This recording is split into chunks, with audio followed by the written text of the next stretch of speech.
I will be your Democratic nominee for the mayor of New York City.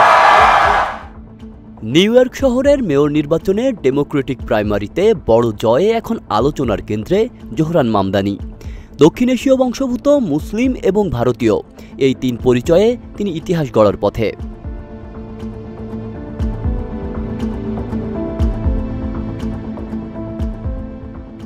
কিন্তু এই জয়ই যেন ক্ষোভের আগুন ছড়িয়েছে প্রবাসী ভারতীয়দের একাংশ এবং ভারতের দক্ষিণপন্থী হিন্দুত্ববাদী মহলে। বিশেষজ্ঞরা বলছেন এটা শুধুই জোহরানের বিরুদ্ধে নয়, বরং এক প্রকার সামগ্রিক মুসলিম বিদ্বেষের বহিঃপ্রকাশ।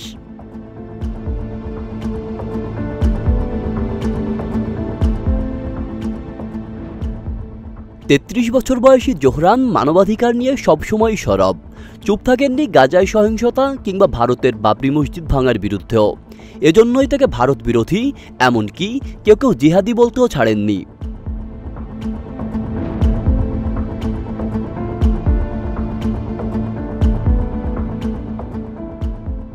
ভারতের ক্ষমতাসীন বিজেপি থেকে শুরু করে প্রবাসী কট্টর হিন্দুত্ববাদী গোষ্ঠী সক্রিয়ভাবে নেমে পড়েছে তার বিরুদ্ধে প্রচারণায়।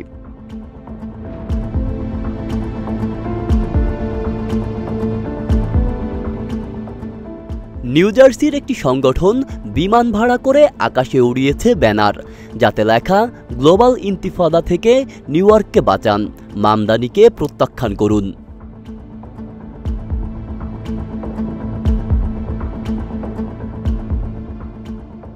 এমনকি বলিউড অভিনেত্রী ও বিজেপি সাংসদ কঙ্গনা রনৌত বলেছেন, জোহরান তো ভারতীয়র চেয়ে পাকিস্তানির মতো শোনাচ্ছেন।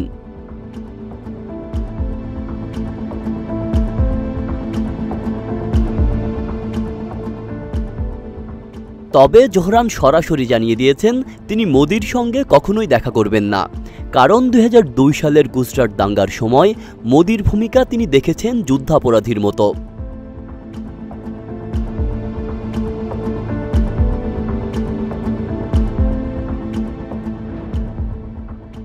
এমন নির্ভীক অবস্থানই কি তাকে কট্টরদের চোখে কাঁটা বানিয়েছে? যদিও এসব নেতিবাচক প্রচারণার মাঝেও জোহরানের পাশে দাঁড়িয়েছে নিউ ইয়র্কের প্রগতিশীল ডেমোক্রেটরা। অনেকে বলছেন এই নির্বাচনে শুধু একজন প্রার্থী নয়, পরীক্ষা হচ্ছে স্বাধীন মত প্রকাশ, বৈচিত্র্য ও ধর্মীয় সহনশীলতারও। আব্দুল্লাহ রাফসান জনি, ঢাকা প্রকাশ।